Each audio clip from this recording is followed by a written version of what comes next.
Portugal. I'm gonna tell you some interesting facts about Portugal. But first, who is the GOAT?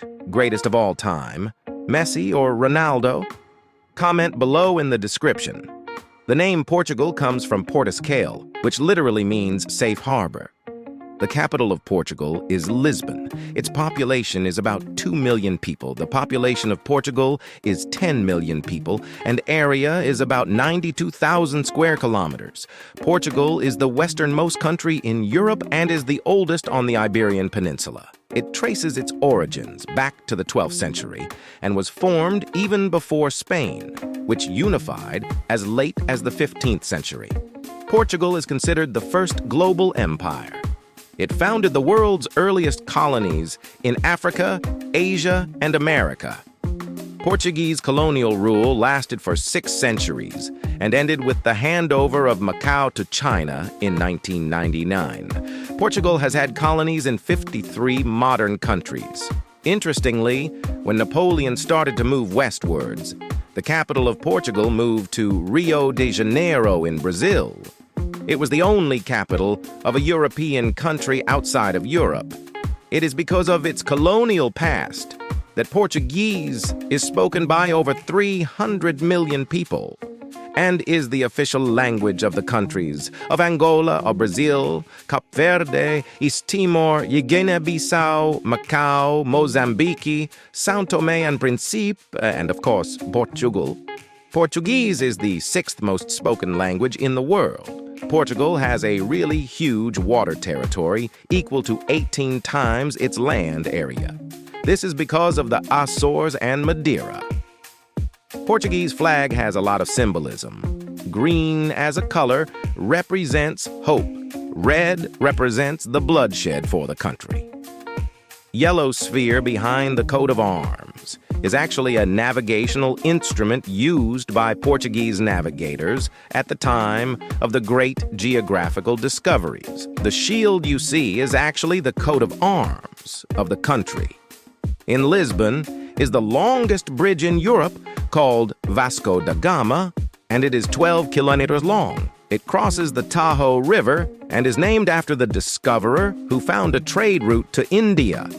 The oldest operating bookstore in the world is in Lisbon and is called Bertrand. It opened in 1732. Today, it is a large chain and has outlets all over the country. You all know Cristiano Ronaldo is Portuguese, but who knows that he was born on the island of Madeira? In 2006, the Benfica football team was listed in the Guinness World Records as the most supported football team in the entire world. It then had 160,000 people with paid monthly passes to attend the matches.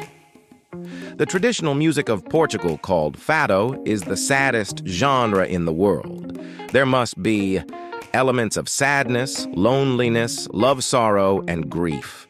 The oldest cooperation treaty between two countries that is still in effect today is between Portugal and England. It was signed in 1373 and states that the two countries must protect each other. It's believed the Chinese invented tea as a drink, but it was the Portuguese who spread it around the world. Portugal is the home of one of the greatest explorers in history, Vasco da Gama, the first to reach India, Fernando Magellan, the first to make a complete circumnavigation of the globe, and Pedro Cabral was the first to reach Brazil. Cabo da Roca is the westernmost point of continental Europe. It is an extremely picturesque cliff with a height of 144 meters. Portugal's most famous alcoholic drink is port wine. It is a liqueur, infused wine, dark in color and sweet in taste. The highest mountain of Portugal is called Pico, and it's actually an entire island. Pico is 2,351 meters high and is an active volcano. The Portuguese also have their own martial art. It's called Jogo do Pau, and it's actually stick fighting. Portugal is quite rich in lithium. She is 6th in the world in production. In Madeira, you can enjoy an extremely strange mode of transport called toboggan. It is literally an asphalt sleigh that goes down the steep streets and is driven by 2 people. Thanks for watching this video. If you like it, you can subscribe with the bell so you don't miss the next videos. Like, share, and see you next time.